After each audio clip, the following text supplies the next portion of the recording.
জুবিন গাৰ্গৰ মৃত্যুৰ চাৰ্জশ্বিট দাখিলৰ দিন ঘোষণা ৰাজ্যৰ মুখ্যমন্ত্ৰী হিমন্ত বিশ্ব শৰ্মাৰ 8 ডিচেম্বৰ দাখিল কৰা হ'ব চাৰ্জশ্বিট। এই ঘোষণা কৰিলে জামুগুৰিহাটত আজি উপস্থিত আছিল ৰাজ্যৰ মুখ্যমন্ত্ৰী হিমন্ত বিশ্ব শৰ্মা। তেওঁ কৈছে যে জুবিন গাৰ্গে মৃত্যুৰ ন্যায় পাব। ইতিমধ্যে উল্লেখ কৰা হৈছে যে জুবিন গাৰ্গৰ মৃত্যুৰ তদন্তৰ চাৰ্জশ্বিট দাখিলৰ দিন ঘোষণা কৰিছে ৰাজ্যৰ মুখ্যমন্ত্ৰী হিমন্ত বিশ্ব শৰ্মাই। জুবিন গাৰ্গৰ হত্যাকাণ্ডৰ চাৰ্জশ্বিট 8 ডিচেম্বৰ দাখিল কৰা হ'ব।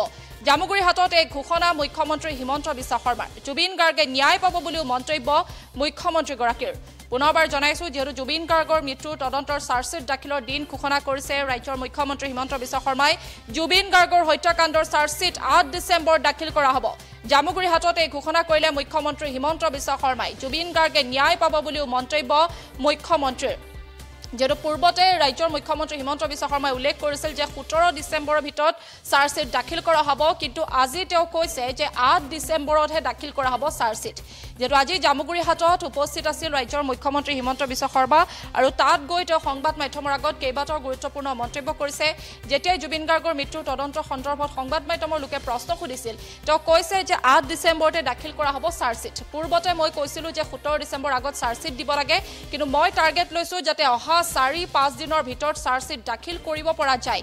আৰু ইতিমধ্যে তেওঁ এই কথা উল্লেখ কৰিছে যে আমি সকলো ফালৰ পৰাই প্ৰস্তুত। যদি বিদেশত কোনো ঘটনা ঘটে তেন্তে চাৰ্জশ্বিট দিয়াৰ আগতে গৃহ মন্ত্ৰালয়ৰ অনুমোদনৰ প্ৰয়োজন হয়। যেহেতু কালিৰ ভাগত গৃহমন্ত্ৰী অমিত শ্বাহক সাক্ষাৎ কৰিছিল ৰাজ্যৰ মুখ্যমন্ত্ৰী হিমন্ত বিশ্ব শৰ্মাই, আৰু তেতিয়াই তেওঁ জুবিন গাৰ্গৰ মৃত্যু সন্দৰ্ভত চাৰ্জশ্বিট দাখিলৰ ক্ষেত্ৰত তেওঁ কথা বতৰা পাতিছিল আৰু তেতিয়াই অনুমোদনৰ কথাও পাতিছিল, আৰু সেই সন্দৰ্ভত তেওঁ অনুমোদন পাইছিল বুলিও ইতিমধ্যে সংবাদ মাধ্যমৰ আগত উল্লেখ কৰিছে।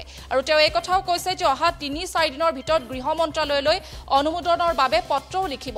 গতিকে ইতিমধ্যে 4-5 দিনৰ ভিতৰত চাৰ্জশ্বিট দাখিল কৰা হ'ব। অৰ্থাৎ তেওঁ উল্লেখ কৰিছে যে জুবিন গাৰ্গৰ হত্যাকাণ্ডৰ চাৰ্জশ্বিট 8 ডিচেম্বৰৰ ভিতৰত দাখিল কৰা হ'ব। পূৰ্বতে যিহেতু তেওঁ কৈছিল যে 17 ডিচেম্বৰ আগত দাখিল কৰা হ'ব, কিন্তু তেওঁ এইটো কথাও কৈছে যে মই টাৰ্গেট লৈছোঁ যাতে অহা 4-5 দিনৰ ভিতৰত চাৰ্জশ্বিট দাখিল কৰিব পৰা যায়। জুবিন গাৰ্গৰ মৃত্যুৰ তদন্তৰ চাৰ্জশ্বিট দাখিলৰ ক্ষেত্ৰত ইতিমধ্যেই দিন ঘোষণা কৰিছে মুখ্যমন্ত্ৰীয়ে।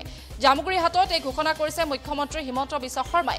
লগতে তেওঁ কৈছে যে জুবিন গাৰ্গে ন্যায় পাব বুলিও তেওঁ মন্তব্য কৰিছে। তেওঁ এই কথা কৈছে যে আমি 17 ডিচেম্বৰ আগত চাৰ্জশ্বিট দিব লাগে। মই আগতে টাৰ্গেট লৈছোঁ যাতে অহা 4-5 দিনৰ ভিতৰত চাৰ্জশ্বিট দাখিল কৰিব পৰা যায়।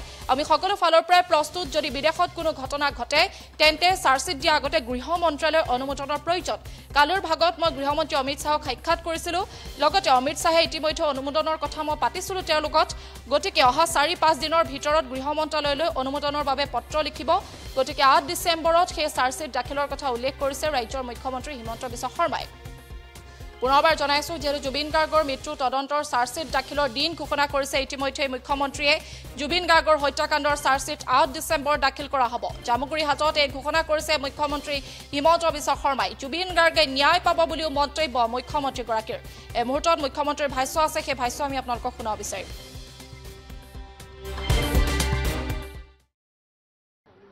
আমি জুবিন গাৰ্গৰ মই আজি আৰু আপোনালোকক দুৰ্ঘটনা বুলি কোৱা নাই, জুবিন গাৰ্গৰ হত্যাকাণ্ডৰ চাৰ্জশ্বিট আমি 17 ডিচেম্বৰৰ আগতে দিব লাগে।